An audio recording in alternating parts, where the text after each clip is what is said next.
Champagne is synonymous with wealth and luxury. It often costs double the price of other sparkling wines, such as Prosecco or Cava.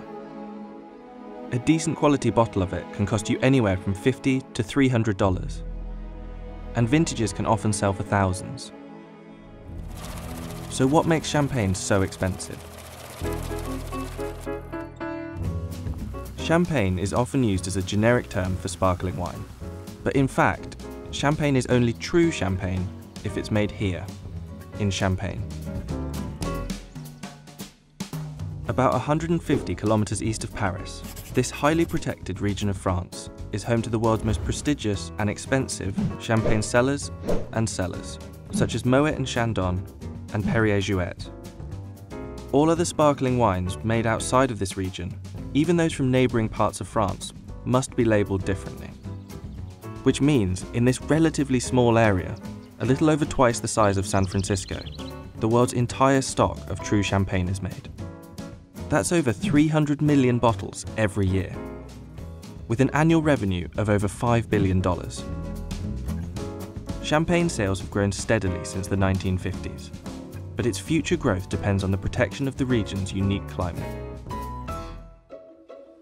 Northern France's variable conditions are the first factor for elevated prices. With an average temperature of 50 degrees Fahrenheit, this location is cooler than France's other wine-growing regions, which gives the grapes the right acidity for sparkling wine production. However, an often freezing continental weather front makes the winemaking process more difficult than other dependable ecosystems. La particularité du champagne, c'est d'abord sa situation géographique et les conditions climatiques. Et ensuite, évidemment, c'est un processus d'élaboration qui a été peaufiné, qui a été amélioré au fil du temps, au fil des siècles maintenant, puisqu'on parle de plus de 2 siècles. On cueille des raisins, évidemment, à parfaite maturité. Ça, c'est déjà un critère très, très important.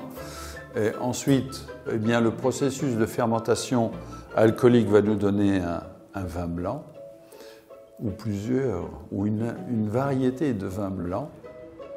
During harvest, 120,000 workers descend on Champagne to pick grapes from 84,000 acres of vines.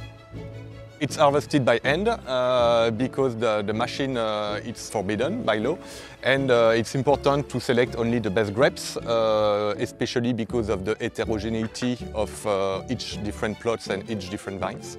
For me, it's a really good sign, an important sign of quality. To be on the hill, it's a really good thing for the exposition. The sun is always going on the vines all the day. When it's raining, the water never stops. It's going on the bottom. This is where, historically, we have the best structure of the soil. Champagne, it's clay and chalk. This is really the best quality in terms of soil.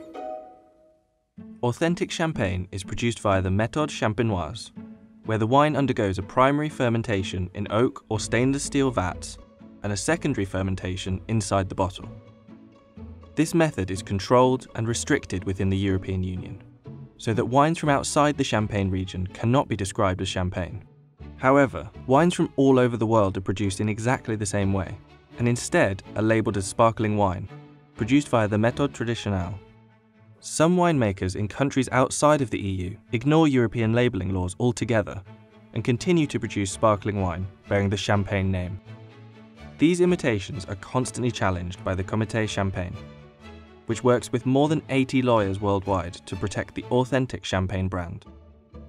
Ultimately, despite similarities in production and possibly taste, only true champagne comes with the history and prestige of the region. Champagne production dates back to the 3rd century, when the Romans first planted vineyards in northeastern France. During the mid-17th century, with the development of bottled fermentation, champagne officially became a sacred drink, when it was served at the king's courts during the accession of Louis XIV. However, the carbon dioxide gas, which built up inside these early bottles, often caused them to explode in the cellars. Therefore, great efforts went into ridding the wine of its bubbles. But by the 19th century, the sparkling version of champagne had grown in popularity, especially among the rich and royalty.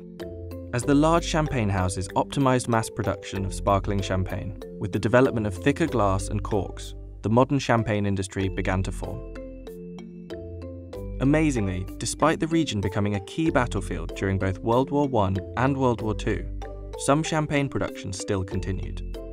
It's estimated that by the end of the Great War, about 40% of Champagne's vineyards had been destroyed. Because of the cutback in production, bottles made during either war fetch a high price. In 2015, Sotheby's auctioned a Krug cellar visit and a tasting of their wartime 1915 vintage for $116,000. Champagne's affiliation with luxury, wealth, and celebrity has kept prices high, from crowning kings to launching great ships.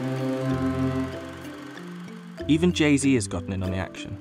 In 2014, he became part owner of Armand de Brignac, also known as Ace of Spades, a champagne brand run by the Cartier family. In September 2019, they released their rarest, priciest cuvée yet, comprised of 3 vintages from 2009, 2010, and 2012. The wine was left to age for 6 years until the bottles, only 3,535 of them, were made available for a cool $1,000 per bottle. But what about the future? Champagne became the world's first wine-growing region to examine its carbon footprint and implement a carbon plan, as a result of worrying statistics. Global warming has seen temperatures in the region rise by 1.2 degrees Celsius over the last 30 years, and the grape harvest dates have moved forward by a fortnight. As Champagne's perfect climatic conditions are changing, and the Paris Accord climate targets fail to keep up with global warming, the future of winemaking in this historic region could be in jeopardy.